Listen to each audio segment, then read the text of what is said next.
Welcome to a new year, ladies and gentlemen. This is Illuminatio. I'm JP. I'm joined by my two friends, Jake and Justin. Tyler's obviously here. So, there's a couple of things on the agenda for today. I don't really have, too much of an idea. The whole New Year's thing's got me, a little hazy. Yeah, Happy New Year's, everyone. Yeah, Happy New Year's. Happy New Year to you guys. Hope everybody's safe.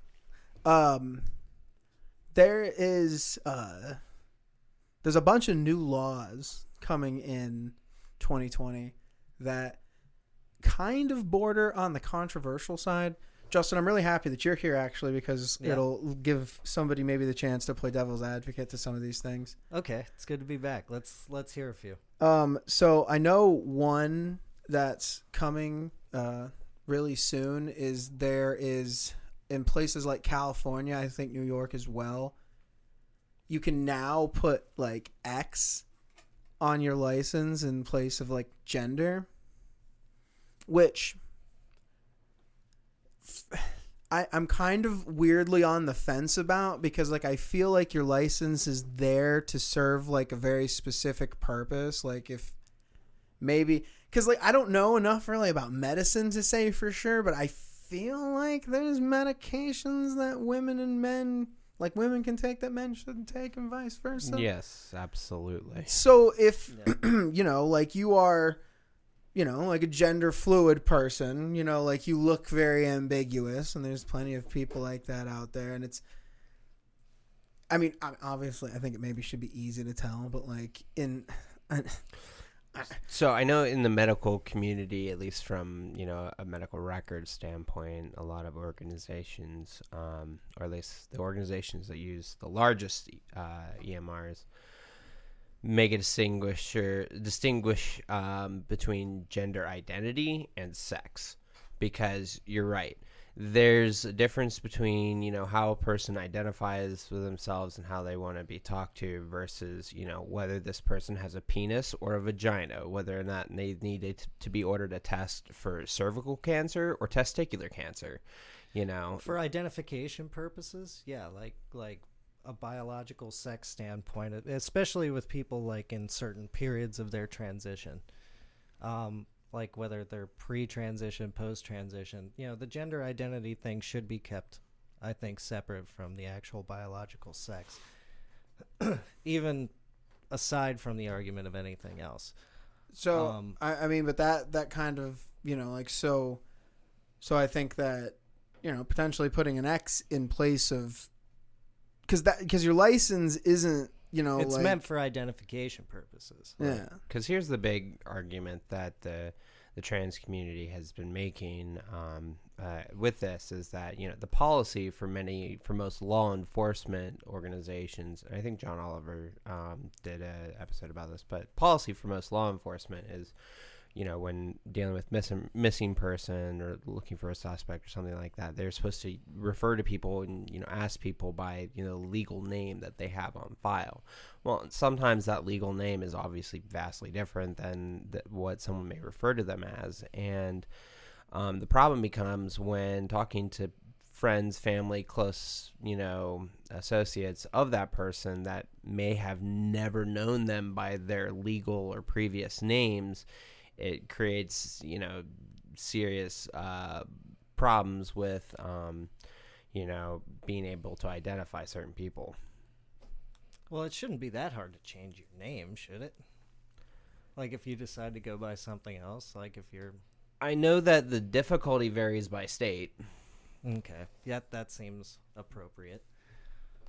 I mean, like he just said, I guess that's kind of... if, for example, if you have somebody who's gender ambiguous, who is lost, and they go by some crazy name like Kale or something, and it's not even that crazy, but something else. Kale could be, Kale's pretty ambiguous. Food. Yeah. So they go by something like that, they've always gone by that, but say their name is Elliot, so they're not, they haven't gone through any of the legal processes of changing their name. It's just everybody refers to them as Kale, they have they live in New York or California, so they have a license that says Kale with, gender X. But, the police are saying, we're looking for this dude named Elliot. Elliot Kale blank, whatever his last name is. Well, maybe the police don't know his name. Well, even Kale, they just know that, they just know that they found. I don't know. Maybe it's not that big of a deal. It's just, to me, hey, we're trying to find suspects for this dead transgender female hooker that we found that is apparently named Doug. I mean, like the main. That's not going to help the people or her clientele. And just an example. I feel there's definitely a determination between your legal, what you would go by in your medical records, like you guys said, your police records, your medical records. You can call yourself whatever the hell you want. That's fine. Your friends can know you as this, but if I feel like in the case of if you're searching for somebody, you're gonna run into people that they would know just from looking up family and friends, and then find out the other information as you go along. So you could put up looking for goes as this, but. And I mean, I can completely respect the idea that but the policy for most law enforcement, though, is that they're only supposed to use the legal name, right? But I mean, like I said, I can respect somebody wanting to be called something besides whatever they want to be called, and I can definitely understand that maybe going through the process of getting it changed is a real son of a bitch, but.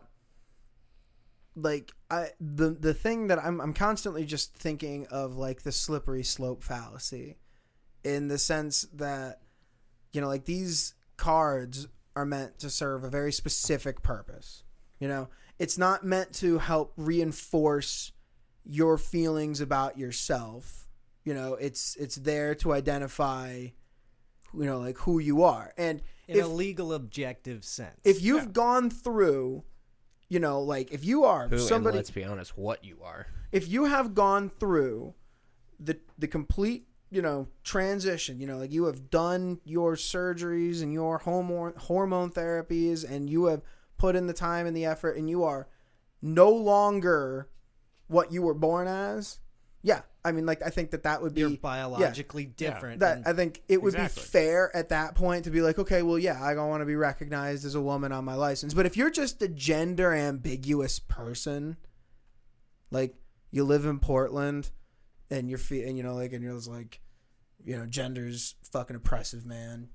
I'm whatever I want to be. Then I don't think it's appropriate for you to be, labeling... X in the gender category, because it's what's next? To somebody who it's really not that big of a deal, maybe in 10 years from now, they're not even going to think this way, but they're just kind of, they're on the hype train of trying to be the, the helping hand to the oppressed class.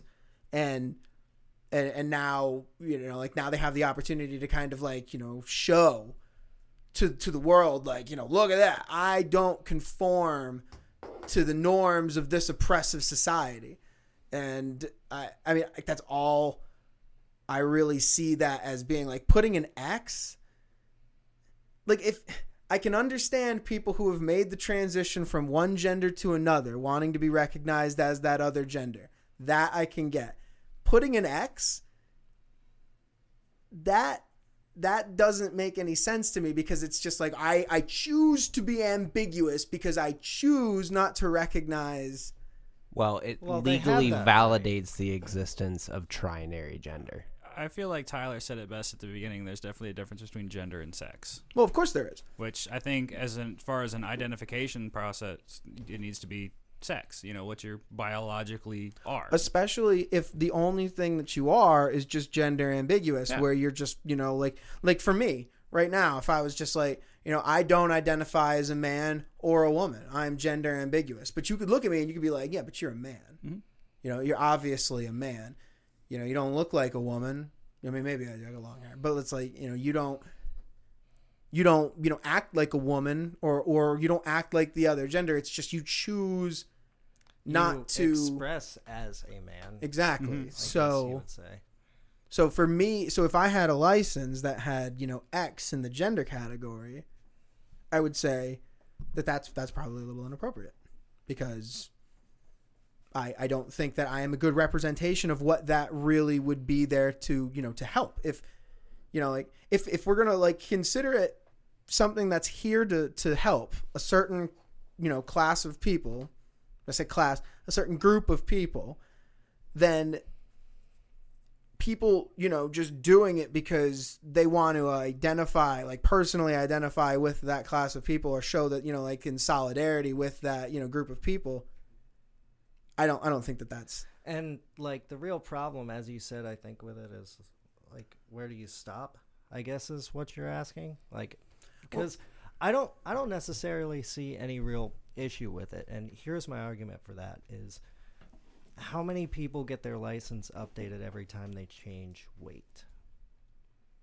Some people go years without updating their weight on their license.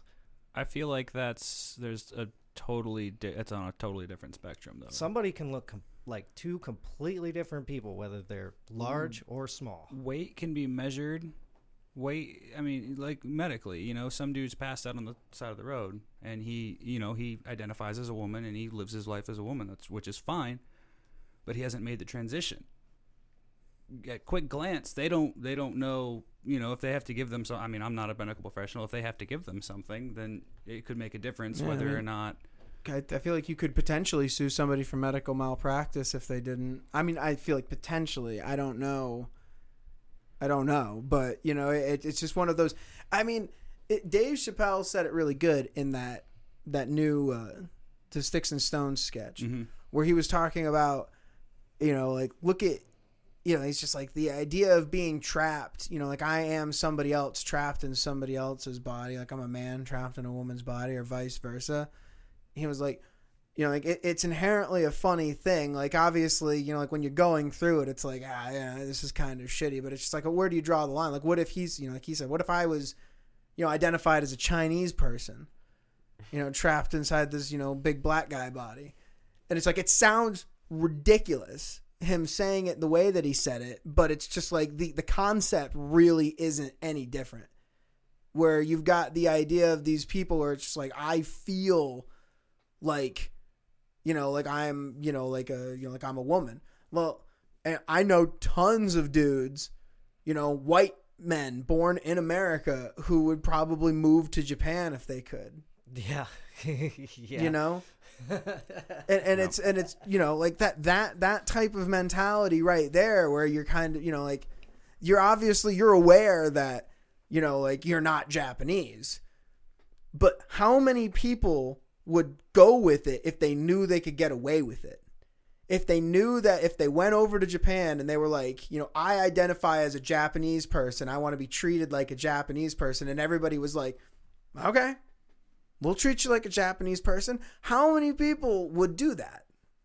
Lots. I think lots of people would do it. Because if it's socially acceptable, people are going to do it. And that's kind of like, you know, like the point is I'm not saying like, you know, it's a real thing. And me personally, I have no problem making people feel comfortable. You know, it's like, oh yeah, dude, you know, like you've got a lot of stuff going on, you know, and I'm not going to add to the stuff that you've got going on. Like I'm not, you know, I won't do that. I'll call you whatever you want. I'll be respectful.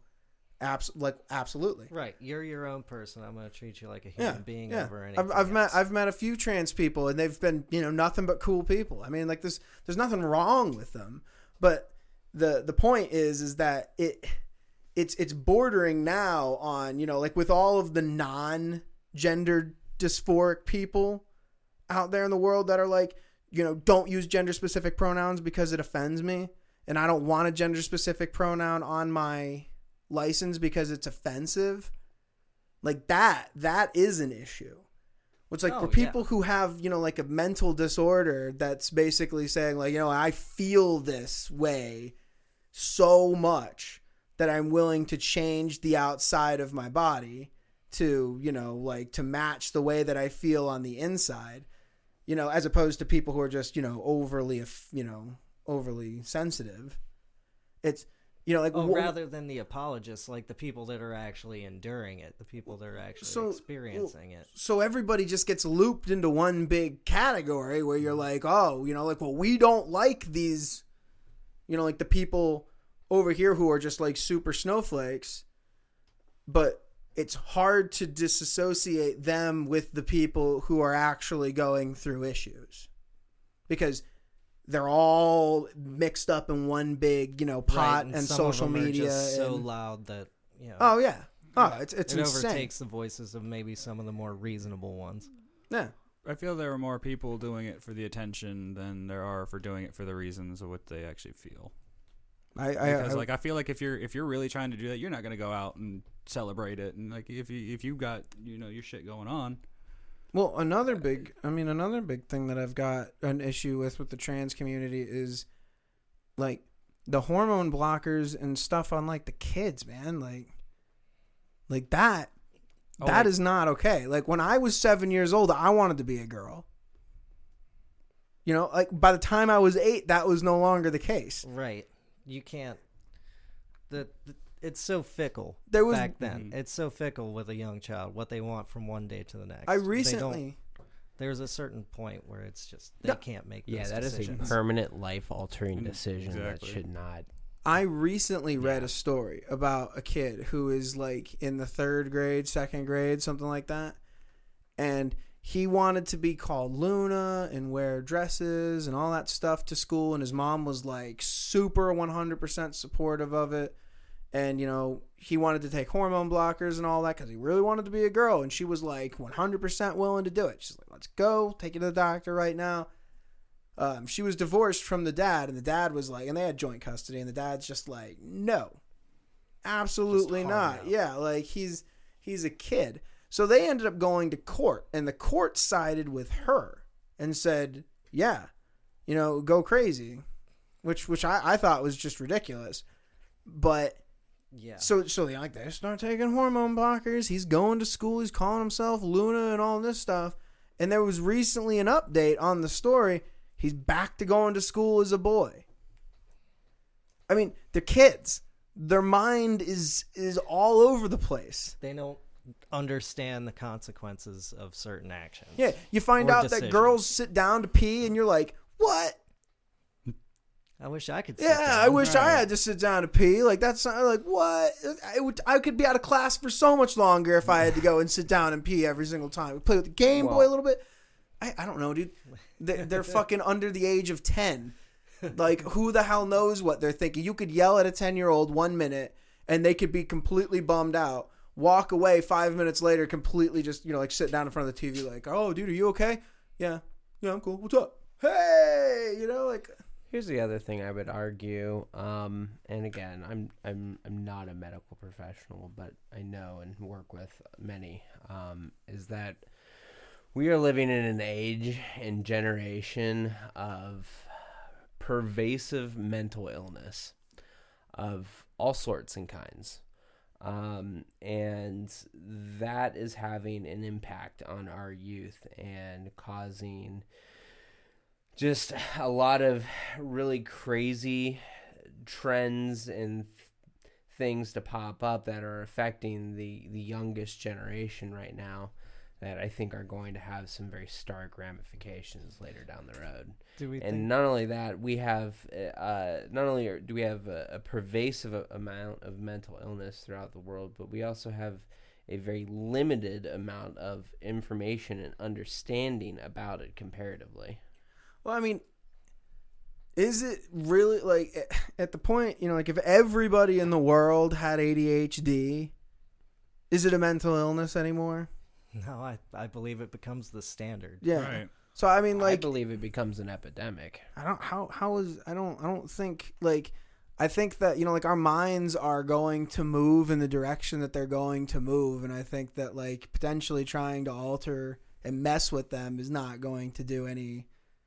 like like having personally gone through like a whole bunch of psychology and psychiatrists as a child and taken a bunch of medicine, I don't like it. I don't like the way that I would rather be crazy in my head than take stuff that like suppresses parts of like my brain. So my brain doesn't work. I would recommend against it as well. Yeah, here's the thing. Me too.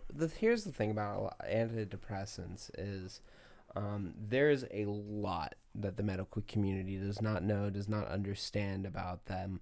And so, yeah, there's been a lot of adverse. That's why every antidepressant has that black box warning on it saying, hey, if your depression symptoms worsen, which it does for many, many patients, stop taking the medication. And some of the most, recent information coming out in the nutrition field is showing that, having a healthy gut microbiome and, having a diet that supports that has helped improve a lot of the focus and, happiness deficiencies of ADHD, depression. On that note, I was thinking about that earlier. I was like, dude, we are so crazy as animals on this planet. We are the only animals that eat things that don't naturally occur. We make things. We take natural stuff and we make it into something not natural, and then we eat it. I refuse to believe that my most naturally healthy state involves artificially created chemicals being pumped into my body on a routine basis. Oh, absolutely not. I mean, it will eventually, because if like I said before, and I've said it on this podcast, I think maybe I haven't, but I am a firm believer that human beings, like when we,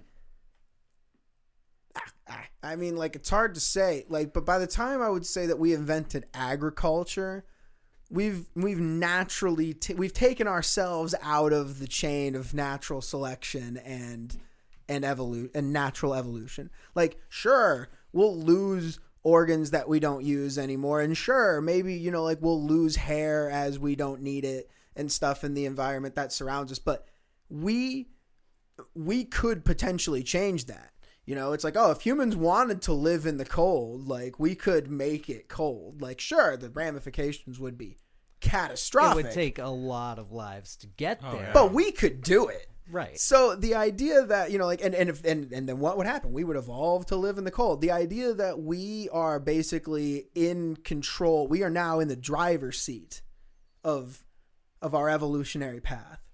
There is no animal on this planet that can beat us. I mean, maybe in one-on-one combat, yeah, we can't beat a lot of animals. Right, but you mobilize all of us against like sharks. Yeah, no, we have actual, like, you see people freaking out when they get like a bird picks up a stick and scratches itself, and it's like, look at the cognitive abilities on that thing. It is able to use tools, and you're like, act like it could take on 10 guys. It's like, huh?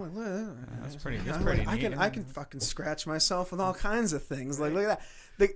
Our cognitive ability is miles beyond like our closest thing, and I would say that's dolphins. And dolphins are obviously fucking stupid smart. Like they've communicated with people. They've helped fishermen. They've asked us to do stuff for them. Like they know what's going on, but it's just like in the difference of how much we know what's going on. Like our ability to pass on our knowledge has just, insanely like multiplied our ability to like figure stuff out. And I mean, well, hell, sheer numbers. Yeah. So, I mean, it's hard to say, like what, like the things that we've been doing to ourselves over the last like 300 years. Like think about all of the fucking, like 500 years ago, think about like all of the discoveries in like medicine and stuff that we've done. Like we used to put leeches on ourselves and cut ourselves in order to help ourselves. Radium. Yeah, mercury, radium, then a shit ton of opium. That was like the miracle drug. It's like, oh, hey, opium works really great. Oh, wait, why are these people dying? I don't know. They were sick. Yeah. They couldn't help. They couldn't do anything about it. But like it's just like the things that we've like been putting into our body, the ability to like to process wheat into bread and eat that. Like what? Is mind blowing. Yeah, I mean, like what? That who knows what kind of adverse effects that has been having on us for the last like how long have we been making bread? Interestingly, I was actually watching a video by Today I Learned on YouTube. Kind of talking about that, how he was looking at people who have switched to an all meat diet, essentially cutting out vegetables, fruits, carbohydrates, literally like a regular meal looks like, some lamb chops, some livers, some like clam fish, or, just regular fish. But what they were showing is that when a person is on an all-meat diet, because of the relative lack of carbohydrates, the way the body functions is entirely different. And I'm just mind blanking right now. The doctor that you always love talking about that was on Joe Rogan, he was Jordan Peterson. Oh yeah, he was on the. Oh, is this the paleo diet? He was on the paleo diet. Yeah, well, and he was talking about. I think his daughter was also on the paleo diet. I think her name was Michaela Peterson. Anyways, she had all kinds of different conditions, skin conditions. She had rheumatoid arthritis from a very early age. She had just all kinds of depression, mental health issues, and allegedly switching to this paleo diet has cleared up pretty much all those issues for her. And well, like a lot of the things that Peterson would say to do, like when I first started listening to the things, like when I first started listening to his podcast and on his YouTube channel, something that he always says, there's one thing that he talks about that helps clear up like depression is, like you got to give yourself little victories. So go home and, like clean up your house, or, like while you're at work and you're sitting in your chair, like sit up straight, like just, like force yourself to do something. I wrapped a belated Christmas present at 1 a.m. just to feel like I got something accomplished. Yeah. But like, like that feeling of accomplishment, like you did something that you want, like that you set out, you accomplished a goal. Like that makes you feel good. No matter how small a step, it still clicks the same. Yeah, it will make you feel better. You'll be like, yeah, I did something. Yeah, that's what's up. I said I was gonna do it, and I did it. I said I was gonna do the dishes, and I came home and I did them. And now I can, and then doing something enjoyable after that always feels so much better after you do that. Yep. Ride that serotonin wave. Yeah, I mean, ride that dopamine wave. It's hard to convince yourself sometimes that it's like, oh, this will help, but there's lots of different things that help. But the reason that I brought all this up is that like our brain is this big gigantic enigma that is only so big and gigantic because of freak traits of evolution. Like we don't even know if that's necessarily a sustainable way to live. I mean, look at every other form of life on this planet. Everything has got, like a brain that is designed to do to dog, a dog brain is designed to dog. A fish brain is designed to fish. It's cat like I do for cat. Yeah. They they do not have any way of formal communication.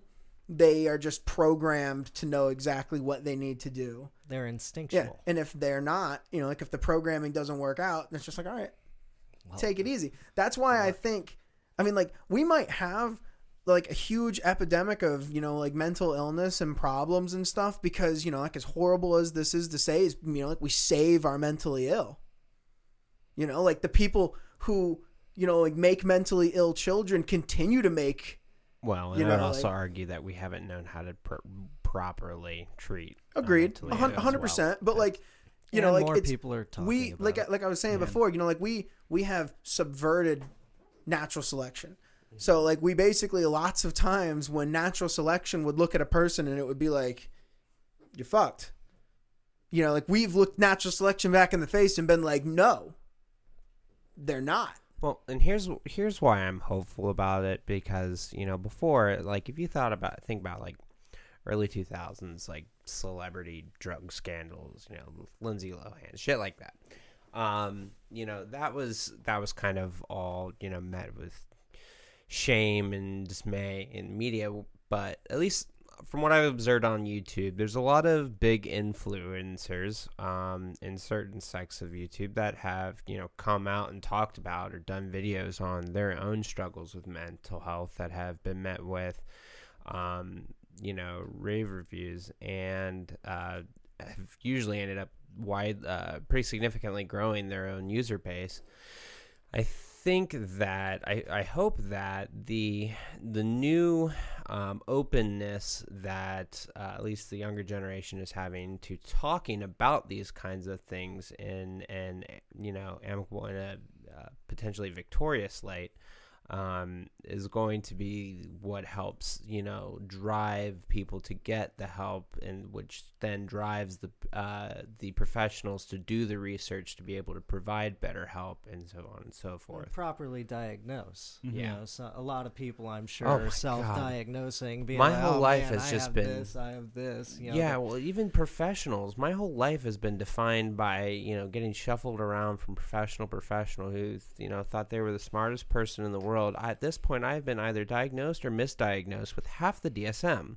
And that's kind of where like my issue with Dart to the like board. trying to do it correctly, because it's like, whose book is the correct book, and how long is that book going to be the correct book for? So it's like, like if we all jump currently on the that would be the DSM-5, and I would imagine it's going to be the correct book until the DSM-6. Well, my point, yeah, they got it in a technical term, yeah. But like my point is that like these types of things are constantly changing.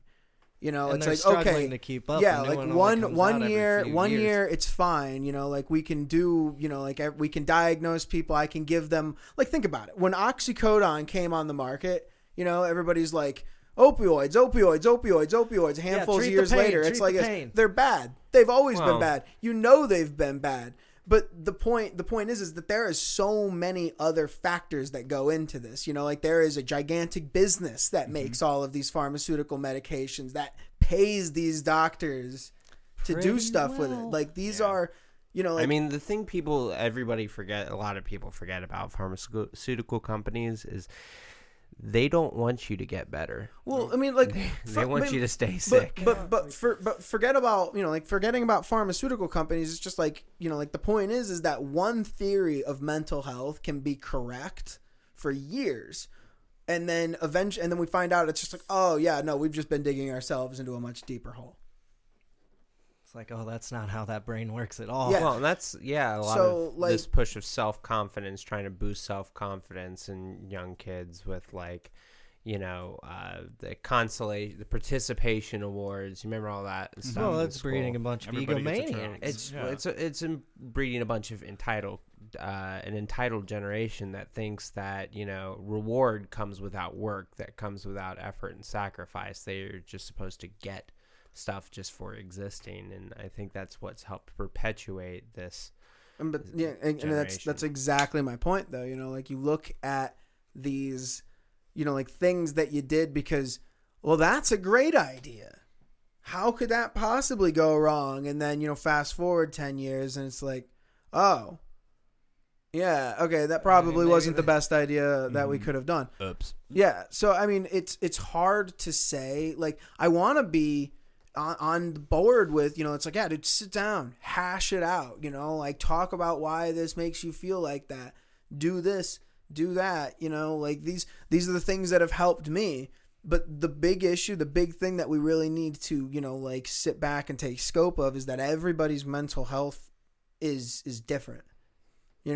Like everybody goes, like people who think that they are, like insanely depressed, like they may not be, like it's weird to think that, like, It may like be you can relative to how they've lived their entire life before that. They are now supremely depressed. Yeah, you but- think, like, oh, everything's been so, privileged and whatnot, and these people who've got it super bad are, And we like, can't they're go. I mean, I'm not going to compare one person's trauma to another, but there are some things that are objectively worse. what I But think you got to get better at handling it. the best thing that I can recommend for your mental health is purpose. If you can give yourself purpose and fucking burn on anybody else that tries to tell you what good purpose is. Like, I mean, this is 2020. The things that people make fucking money off of, Watch your plosives. insane. Like it's nuts. So you can do whatever you want as long as like you are purpose driven in what you're doing. you will be happy. But that's the thing. You need to You have. have to work towards something. Yeah. It's why you see people retire from the NFL who are like, 5 years after they're out of the NFL, they're like, I'm going back into the NFL. And it's like, why? You're broken to shit.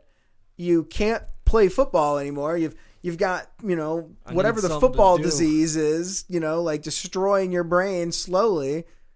But it's just like it's the only thing that's ever given you that drive in your life. So you're like, well, I'm going back out there because that's where the drive is. You find what animates you. I need it. Like everybody needs it. Whether it's a goal given from somewhere else or one you choose on your own, you know? I think that your average person is looking for that one thing that will just, this one thing that I can excel at, that I'll love forever and ever and do forever and ever. But I don't think your average person is built like that. The people who start playing golf when they're 5 years old and they play golf all the way up until they die in their late 80s, those are the weird people.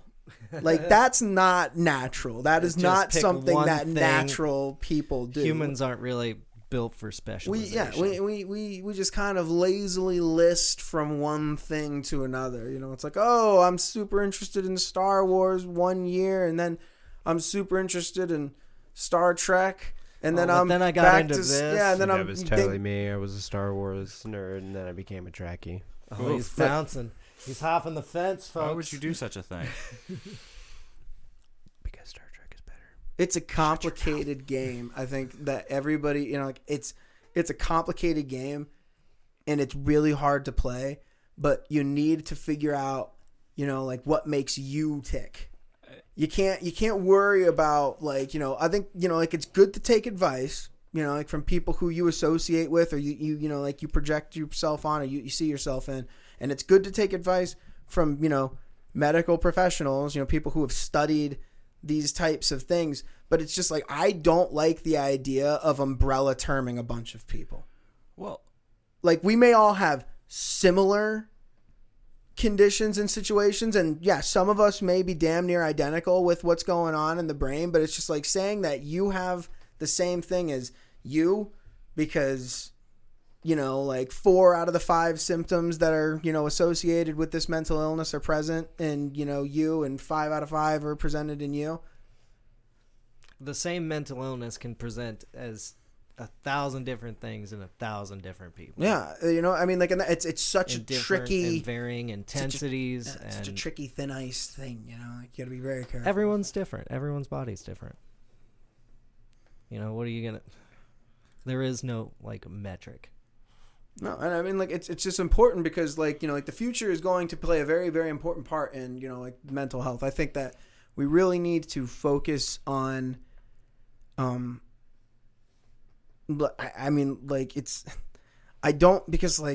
here's my thing. I think that people who are feeling sad, who are feeling lost, are looking for some sort of miracle cure that is going to put you back on the path. Or something more meaningful than just a transient feeling of feeling lost or sad. Yeah, but they want to be like, I know what this is. This is how to fight it, rather than just feeling that way sometimes. Yeah, but I don't think that exists. I think the only way that you can beat that is by truly going inside yourself and figuring out, asking yourself the hard questions, picking apart the knots and going, what exactly am I looking for?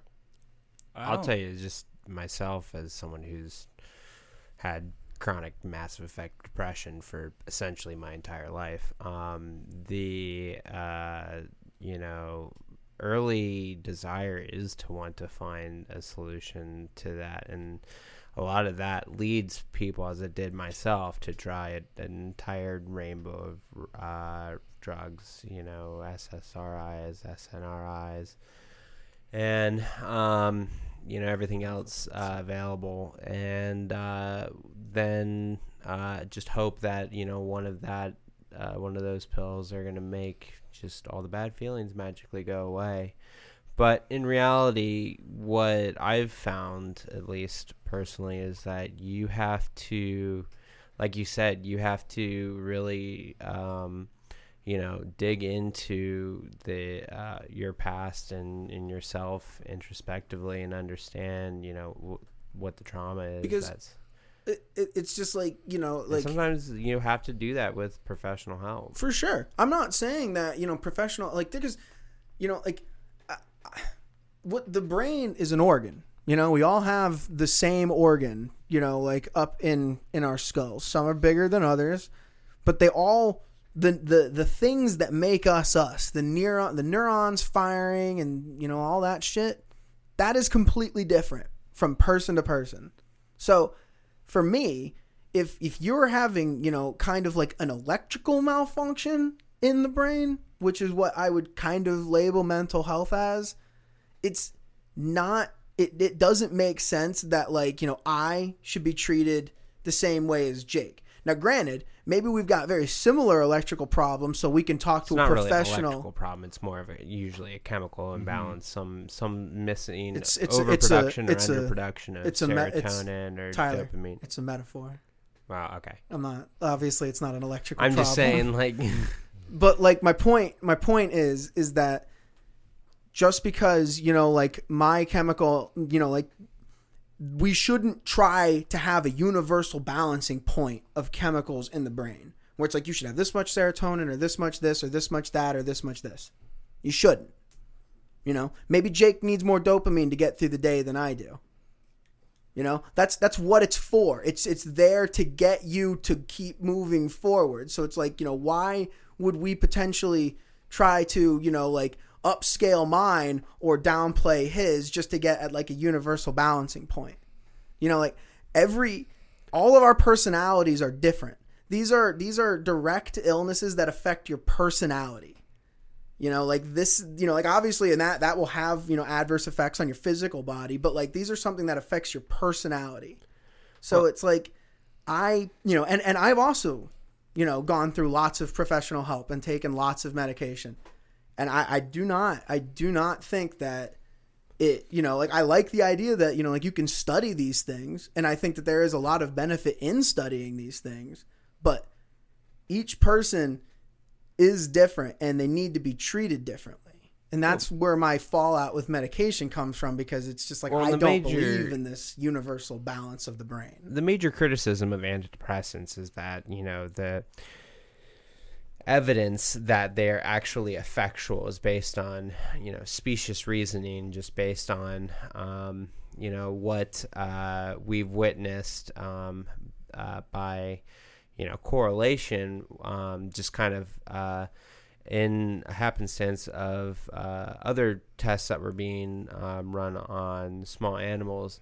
For other medications, it was found that, certain medications would depress or, letharge an animal, and then certain medications would be able to be given before the administration of that medicine that they were testing that would prevent that depressing of the test animal, and therefore was kind of the first antidepressants. And because they saw some positive effects in some patients that antidepressants worked in, there was this reasoning behind that. But the fact of the matter is that you ask most psychiatrists, there is not a whole lot of information actually available or known about how these medications actually work, how the interactions of our neurochemicals affect the different illnesses and behaviors that we see. Well, right. I mean, I'm not like. That said, there is a certain healthy range. If I pump you full of enough serotonin, you will get serotonin syndrome and you will die.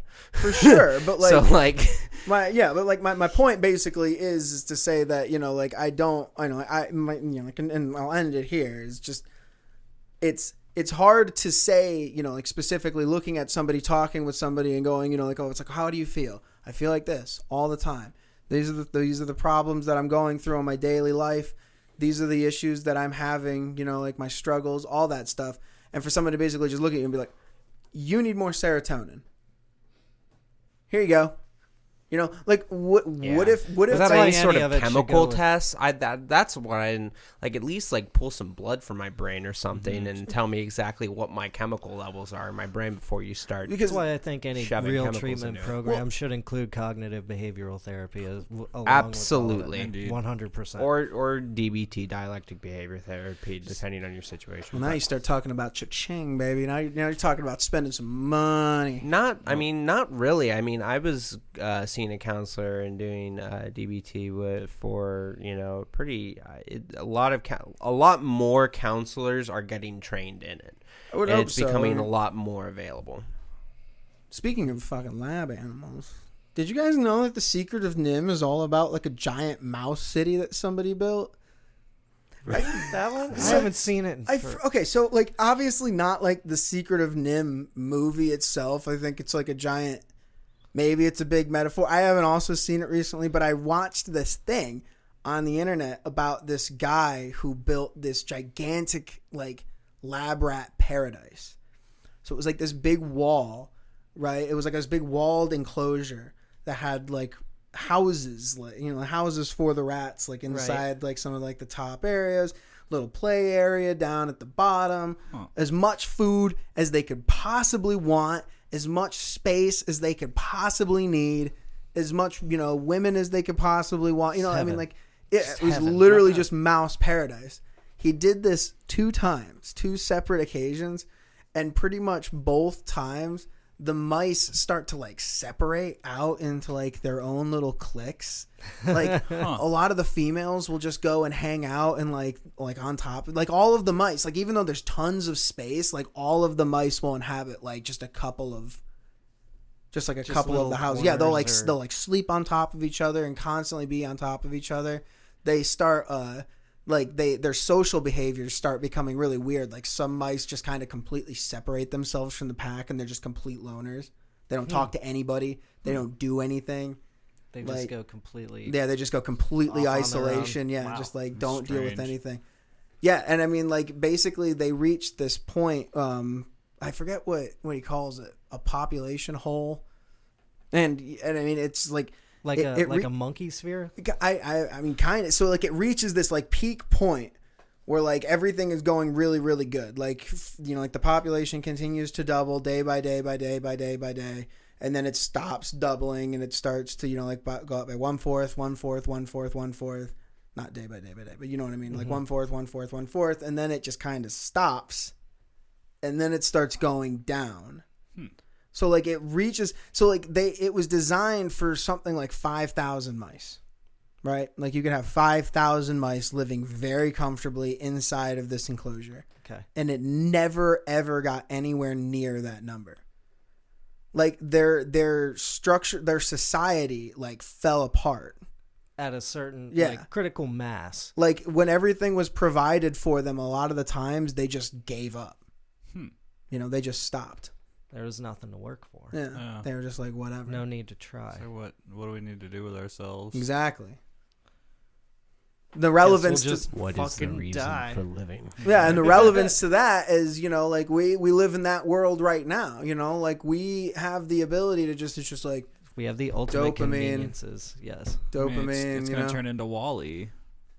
Just sitting on a lawn chair I'm with a all VR for. headset on. I am all for the WALL-E world. I mean, dude. yeah. Like people WALL-E be like world. hating on that, dude. I am down on that idea. Just floating around space, sitting in there, VR, and do whatever you just want. robots serving you. Just and getting that. fat Yeah. all day. Yeah.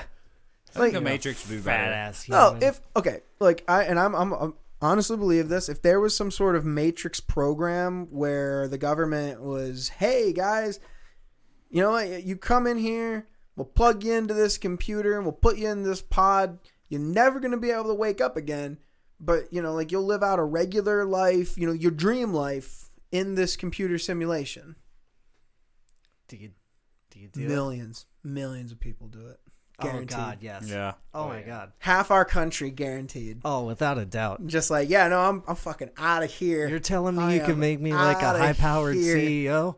Oh, fuck it, I'm there. I could be a rock star. I don't want to be a high-powered CEO. I just fucking Hell no. Some I just people want want that. like quite a few commas in my bank account in a garage. Like, I don't need to be a CEO of nothing. Right, you get me what I You want. sit down in front of you, like you walk, you like plug into your dream world, and it's like you're back at your house, and you just walk in, and you sit down at your computer, and you just got like a full Steam library. Like, let's get That's cracking. everything I need. Until somebody figures out how to hack that matrix and then Elder gives Scrolls themselves 6. unlimited money and breaks the economy in there, and it becomes a dystopia. Well, no, it wouldn't. God, no, I don't see. fucking I don't. asshole. I don't like to believe in the I think it Matrix would be world called like. Neo mode in that point. Yeah. I don't like to believe in the Matrix world like their Matrix, where it is this, like world that everybody exists in, together. If they're plugging our brain into a computer, you're by yourself. I'm getting my own fucking server. Yeah, no, you're by I want my own yourself. Yeah, server. it's all computer generated. Fill out a survey before. Solo. Yeah, playthrough. it would just be like, hey, what I do want you it to be like want to do? Aincrad. There'd just be like 100 or so different levels, but you just you can maybe have like your own section. I It feel was- like Space, it's but then you've still got neighbors. You still Right, have yeah. socialization. Knock on the just go on your computer and order stuff, and it just instantly appears. 3D printed in your own Yeah. home. Yeah. I mean, I honestly believe that you get millions of people. If there was like some sort of machine that was just like, I will plug you into this thing, and it will just squeeze dopamine onto your brain for 5 years, and then after 5 years, it just kills you. But you're unconscious the entire time. I guarantee you, still millions of people will be like, yeah, Oh, no, yeah. yeah, sure, 100%. 5 good years. 5 years of just dopamine-filled amazingness, and then it's just gone. Yeah, 100%. Because you're not going to want to come out of that. There's a movie No way. premise in there. As long as somewhere. they erase the memory There is. I'm of telling your ya. if you're you being real as you go in there though. Yeah. Because like if you go in there knowing like, oh fuck, I got 5 years, like Dude, I don't think. But I here's think as the soon thing, as it just what would like they you took a do in sponge there? of dopamine, You would it have would no be- episodic memories for your dopamine You would- hallucinations. You would be literally based just off be of. living. You'd be living in this euphoric paradise of your own creation. But Be pretty you wouldn't neat. know what paradise was. No, you wouldn't know anything. You would just be sitting there like, oh, this is so amazing. I feel like I would just do the same stuff I do now, just with nicer stuff. It'd be like a 5-year ayahuasca trip. Essentially. So back on the subject of new laws, there is a bunch of states in 2020 that are coming in with a new $15 minimum wage. Oh, hey-oh. So, we for We got a $15 list? minimum wage? Yeah, I got a list. I'm on the fence weirdly about it, but I don't know why. It's shown upticks in a lot of... I think that like I saw a really good thing the other it day. will push companies towards automation. With a lot of things. They're Like, going to do that anyway. I saw Yeah, but this is gonna like push it faster because like McDonald's and McDonald's is pretty much already. yeah, they've already got your own order Yeah. kiosks where you place your own orders. And- Here's Yeah, the those thing. things are nasty. I'm all for a $15 minimum wage, but I'm not all. What I'm, as with many things, not for the government requiring that much. We need to have a labor market, and we need to have that incentivizes or requires employers to be paying $15 minimum wage to get the kind of labor that they want. Well, but I saw a very interesting thing We the don't other day have that really that made right me now. think. Is because when we think $15 minimum wage, we think McDonald's, Amazon, fast food, big corporate companies. our employer just went to a $15 minimum wage. You've got mom and pop shop that sells who knows what on Main Street of small town America that their labor costs just went up by 30%. What about restaurants? I mean, like if you enact a What federal does that mean for tip $15 wage? minimum wage, yeah, that's done. Like you have the argument of people, they'll have more money, they'll spend more, but they're not. If I got all this money, I'm just gonna go on Amazon or whatever and buy it rather than that's- search out small shops or Well, then give a it's- shit. that's your fault for not supporting the small business, frankly. But you would also. So you're paying for the convenience. They need to Yeah, I think that's a differentiate personal themselves thing. right there. I know I mean, a lot of it people just that made me just think. like to go to those small shops Yeah. just for the experience of Right. going to those small shops and purchasing And from. some But it's people also like the people's convenience. lives that you kind of gotta account for. No, I Shop mean, owner and family history and stuff. No, and that's kind of like if like going back to the mom and pop shop, like if there's a federal $15 minimum wage, so it's just like you have to pay them at bare minimum $15, and you're like the dude that owns Level 1 Games off of Sawmill, like I mean, I'm sure that he makes enough money to survive and pay employees, you know, but I've only ever seen him and like 2 other dudes there. And, you know, I don't think those dudes are getting paid $15 an hour to sit around And an do empty nothing. shop most of the day. Yeah, that's You know, another it's good like- point. Yeah, I mean, you know, like Hetty's Hideout down on 5th, you know, like they sell glass, you know, water pipes, and for a lot of money. Like a lot of money. I mean, like some of these things are like $4,000 or $5,000. They are very, Jesus. very expensive. How much foot traffic do you think that they get? Not a lot. No, they sell it mostly via the internet. You know, like, and they're kind of like a coalition of private collectors that came together to kind of like amass their internet following to sell these things. Okay. So, you know, they get paid pretty much on commission. So, I mean, like, jobs are all, you know, like the way that people make money is all different, you know? So it's like, if I'm trying to have, you know, some sort of small time business, you know, like for example, if, you know, like the podcast ever took off to the point where we had some office that needed to have, you know, like some secretary sitting around, you know, like God forbid, but you know, like the idea that it was so big that was the case. Do we need to pay her $15 an hour? Do I need to allot like specifically $15 an hour to pay her to do a job that's probably not worth $15 an hour? The problem and the fact of the matter with economics is that because the minimum wage is not coming up naturally with, you know, the labor costs in the market, what's going to happen is we're going to have this lurch in prices and what I've heard, an overall costs of living increase. Well, one thing that That's kind of already climbing at a crazy rate one thing that kind of Well, it bugs hasn't me. caught up with the cost of living increase over the longest time. compared to the Well, that's you know, like I can get behind, but it's like okay, you know, like I always hear people quoting, you know, the minimum wage is like $7.50, hasn't gone up since 2009. And I'm like, okay, you know, the federal minimum wage is like $7 and some change.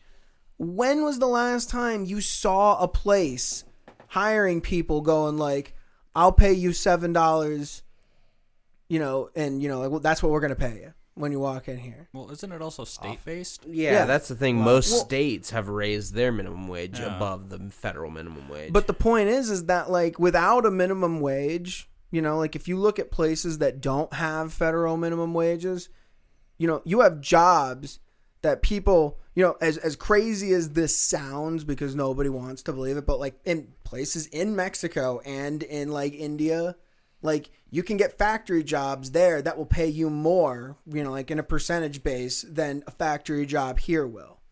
Because they are going by the demand for workers that they need. I believe it. You know, they're like, you know, we need people, and people have the ability to go like, I want this. You know, like my labor is Right. worth X amount of money. Yeah, they So- have the ability to negotiate that. Yeah, you know, like you kind of when you set like when you set like a bare minimum, and you're just like, yo, we're gonna give you enough to live.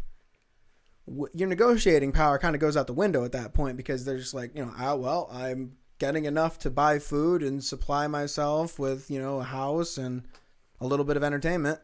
The argument in that is also it won't really incentivize people to do better for the common good of America. Yeah, if I can get a job, you know, right out of high school, you know, I can survive, get my own apartment and whatever, $15 an hour, and I don't have to do shit. No, and Cool. I shouldn't have to struggle to get by. No, I can 100% agree with that. Like it shouldn't, you know, like you shouldn't have to work, you know, like 2 shitty jobs, Right. in, you know, in order to just pay your bills. Like that's really crappy. But like if they just decide to, you know, because like we all know, you know, I'm gonna say we all don't know the most about economics, obviously, but we all know that you can't just go, okay, we're gonna give people more money. Hell, I failed But economics. if you do, okay, so the money is coming from the business owners, which they're likely going to charge a little bit more, yes. But they're going to be making a lot more of that business back because if they're selling a product that people want, more people, as in more human beings, will have buying power to get the things that they want. But it's See, not a it's- guarantee that that specific thing is gonna get bought. Right. So they need to sell, like, if someone's selling metal spiked dildos, no one's going to want to buy any, right? That's personal preference. So the people that are working I mean, there, here's the thing. all right, I'm just going generally. I know that this is, There's some Different freaking turn. weirdos out there. but there's got to be demand for a product. What drives the economy is not wages or anything. It's demand for a product or a service.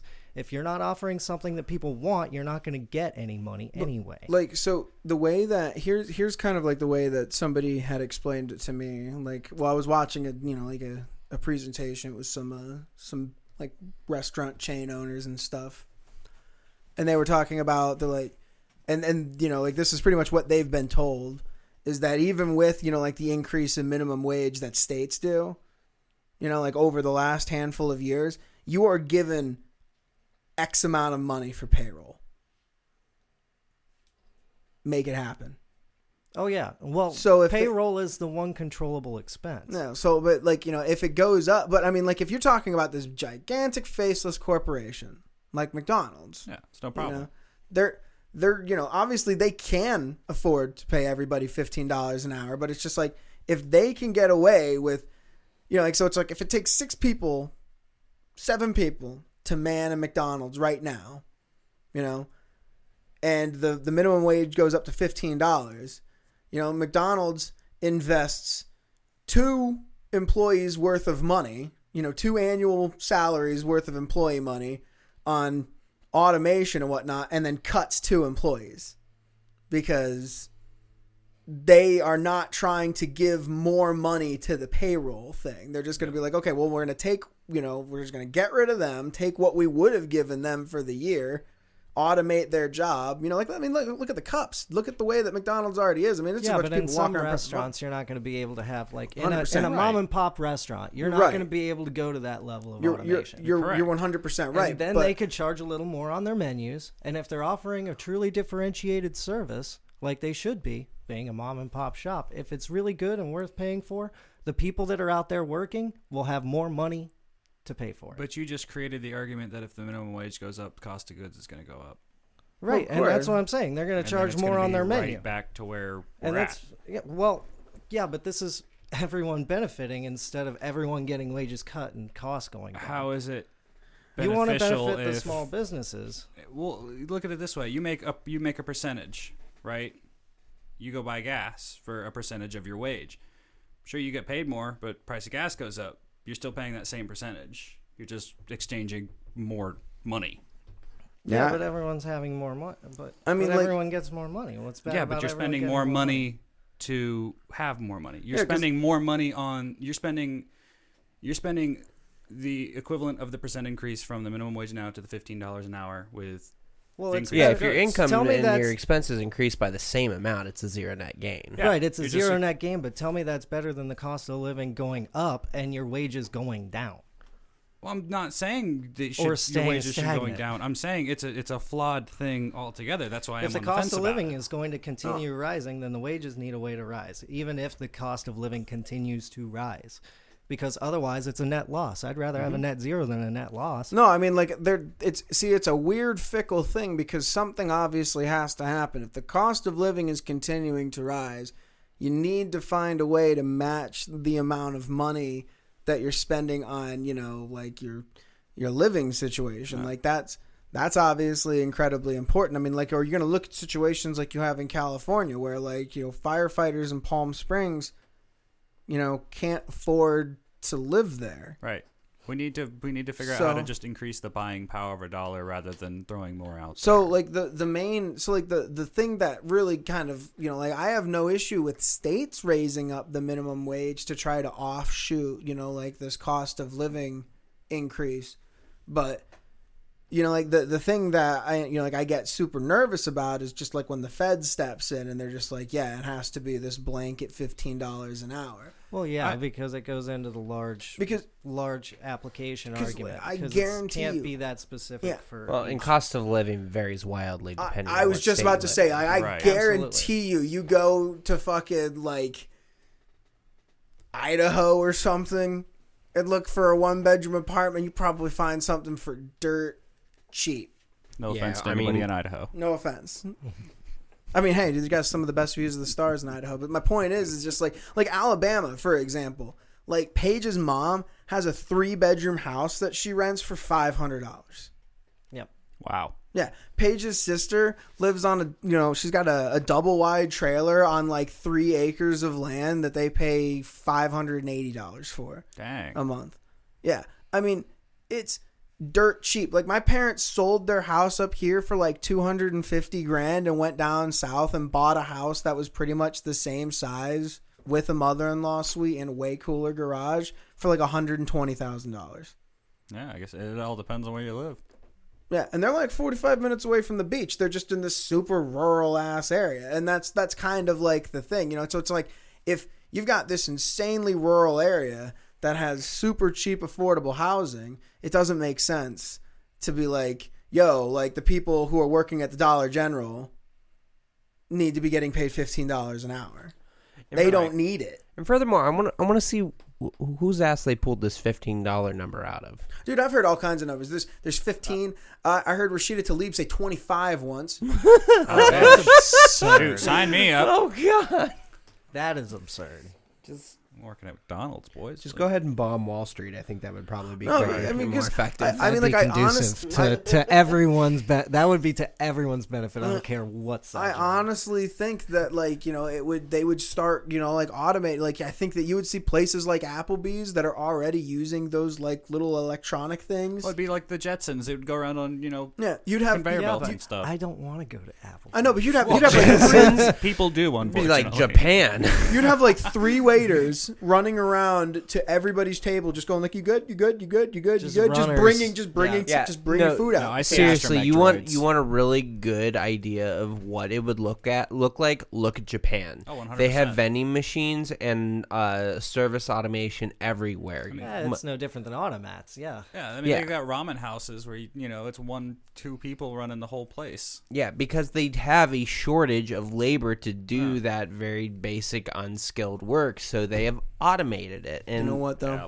That's why automats U.S. boomed in the will 50s. do the same thing. Look at At Fox, least- Already man. happened. At least we don't live in the Galactic Republic.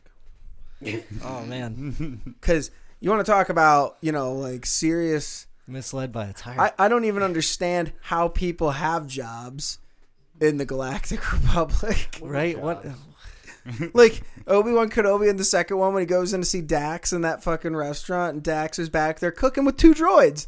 So I'm like, why? Huh. Why would you Why put- would you pay this guy to be here, but not pay these? Do they pay The droids? droids are just sous chefs. Yeah, Do I was going to say, they- They're droids just can't there to help. taste. Isn't it his diner? He's Maybe it's he's an Yeah, I would hope entrepreneur. So, like, if you're the owner of a company, you're set. You just hire droids, and then Well, see- everybody else is just Well, screwed. because that was like the whole reason that like the Trade Federation and like the Confederacy of Independent Systems wanted to use the droid armies because the droid labor. army is not going to talk back.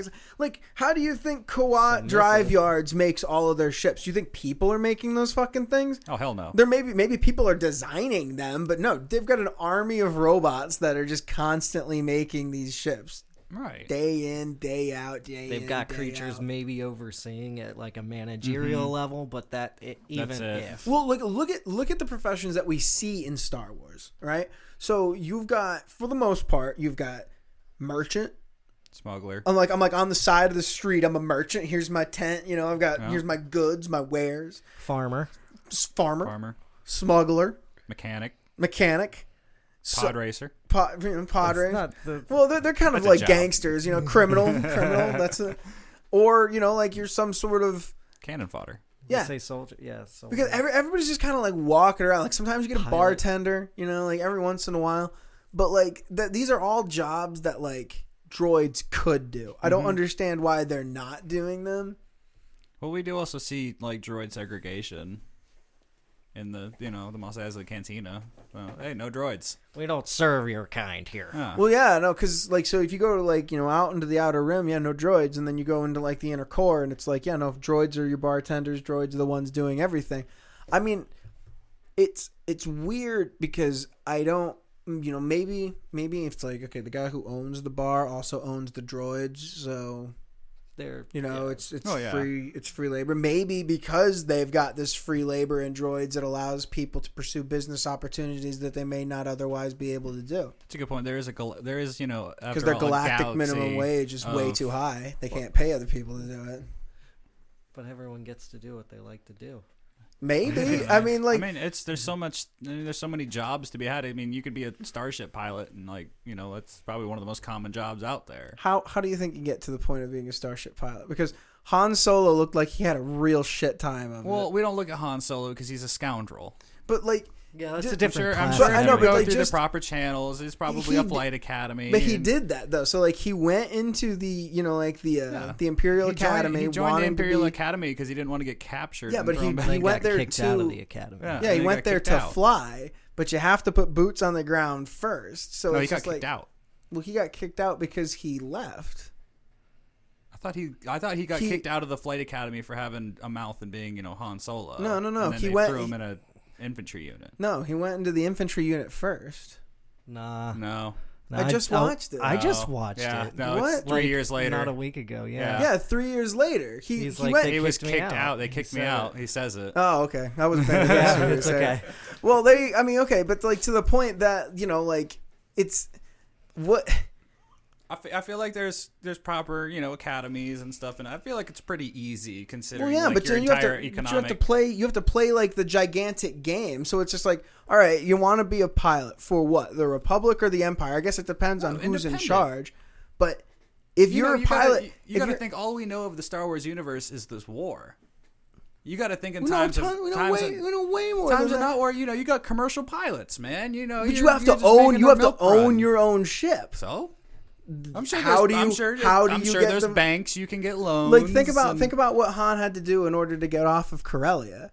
He had stolen some sort of starship fuel, bribed his way into the ship. You're looking at this one canon character Well, I know, that has been but- beaten to death. As far as but- you got to think of the Joe Schmo man on Coruscant just living his The life. Joe there is 1.6 trillion people on Coruscant. Joe Schmo lives way, way, way down in the bellows of some sort of mechanical city that doesn't even have a sky. Huh? He can't And see the yeah, sky. he can't Maybe he's afford got a a dream. goddamn He's ship. got a dream. He's got to work his way up. Work in these He little doesn't- shops and save every penny to go to the academy. I don't even man. know if this dude pays rent. I think he just lives in a hole in the wall that, because Coruscant is basically just one big building that, people can just go and find. I mean, look, man. If I'm a big banker old and you come to me, it's like I got my starship license. I got a plan. Like, give me the money for a ship.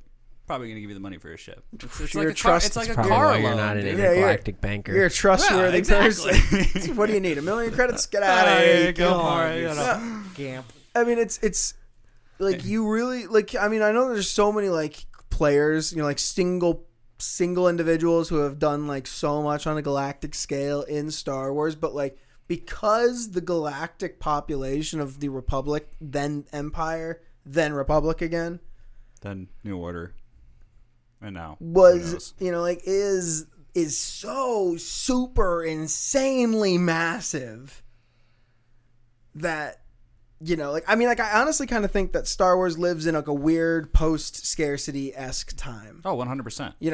They can go close, and but there still seems to be widespread poverty. oh yeah. Like I don't huge, think just because we lived in a post scarcity like time, I don't think that would get rid of poverty. I think those I cliques think- get tighter. and Yeah, I worse. think that people who would just, because there's people who love taking advantage of other people. There would be people who love doing drugs. Yeah. They're going to live in Just squalor all their the whole, drugs. yeah, they're just going to be like, oh, fuck it. But, just because, you can plug something into a machine and get whatever you want doesn't necessarily mean you have access to the machine. right.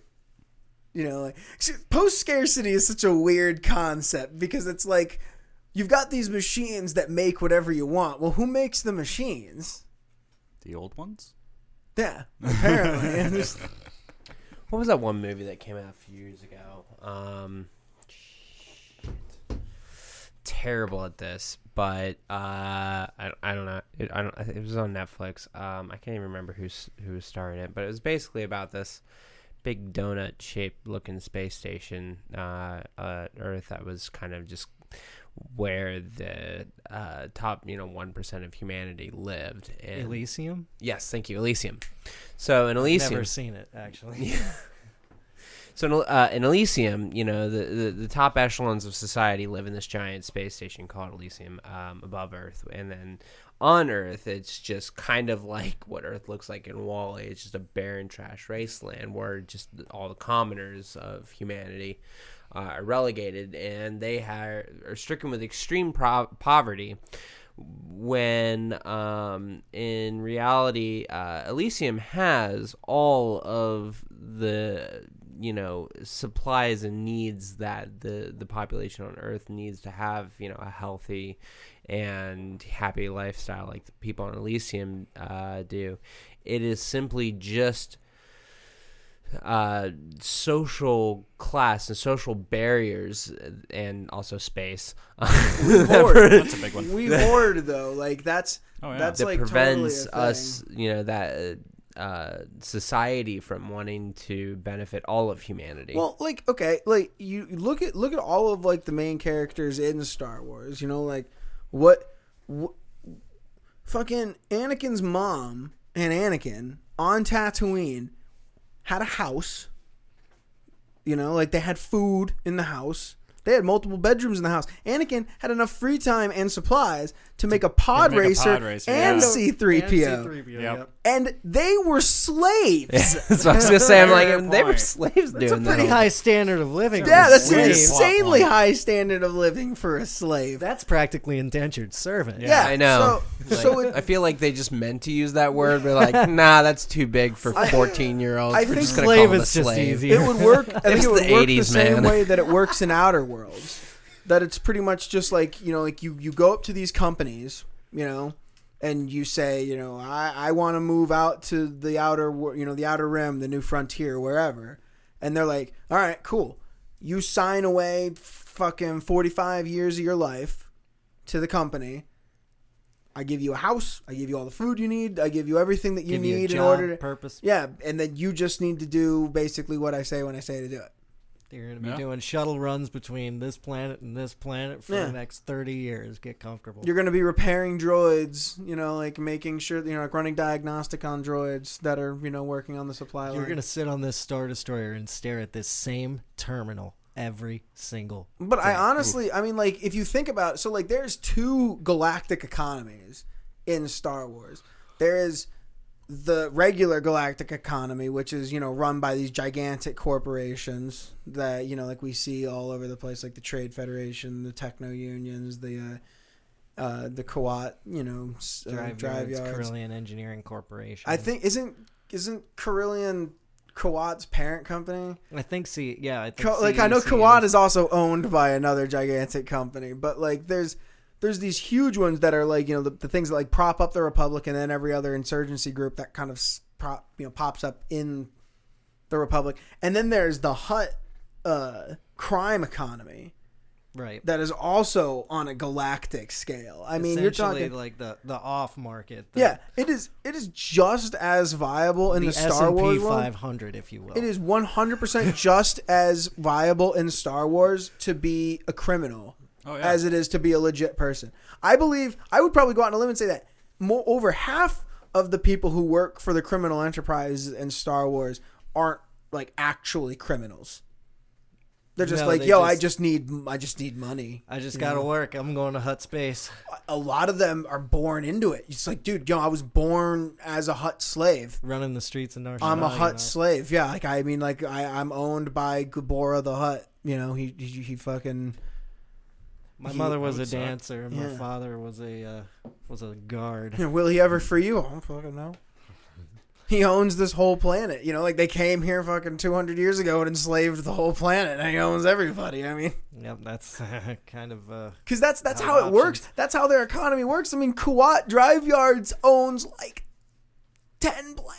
It's like super hostile takeovers endorsed by the Empire. I feel like if Earth does have a first contact scenario, it's not going to be, some benevolent Vulcan race. It's going to be some, like Something a little more space sinister. crime syndicate. It's like, oh wow, this planet's got several billion humanoids on it that could definitely be enslaved, as well as a wealth of resources. We are Right definitely before going to the take this tea. shit over. Dude, I'll take it, man. Look at what happened. Okay, so like progress is a slow, painful wheel. Like look at the Hutts. Back to Star Wars. Look at the Hutts. The Hutts were enslaved by the Rakata. And then after the Rakata fell, because no king rules forever, Yeah. the Hutts just fucking took all their tech and they fucking became a spacefaring civilization, and they fucking, they started their own empire. And then gigantic civil war in their own empire made it fall apart, and then they started a big crime syndicate. And just kept working at it. Yeah. Well, because I guess Different warlords and well, whatnot. look, I figured it because I was just curious about them. I was looking them up. I was just like, how are these things so fucking powerful? And it was like thousands of years ago, they used to be like really big, muscly, like snake-like things, slug monsters. Like there's this huge, really fast warriors. And when they kind of made the switch from like legitimate business to criminal enterprise, it became kind of like a thing in Hut culture that it's just like the fatter you are, the more powerful you are. A cultural thing. Because it's just like, dude, if you're like this big fat fucking slob and you can't even move, but you still control that was this even a like cultural thing in human history. Sure. Being The fattest overweight kings, was a sign of wealth in many cultures. I'm sure, yeah, just like but like in Hut culture, it's all about like control, because it's basically saying like, look at all the control you have because you're this gigantic helpless thing, and all of these things still bow to your every word. But yeah, thank you so much for joining us, ladies and gentlemen. This has been another episode of Illuminatio. We'll catch you next time. We're going to be coming back next Tuesday for another recording. It'll probably be up Wednesday. Maybe Thursday. I don't know. Wednesday probably. Hopefully. We're trying to get on a uniform basis here. So make sure that you follow us on Minds and Twitter and all the social media sites and all that stuff. And everybody stay safe and have a happy new year.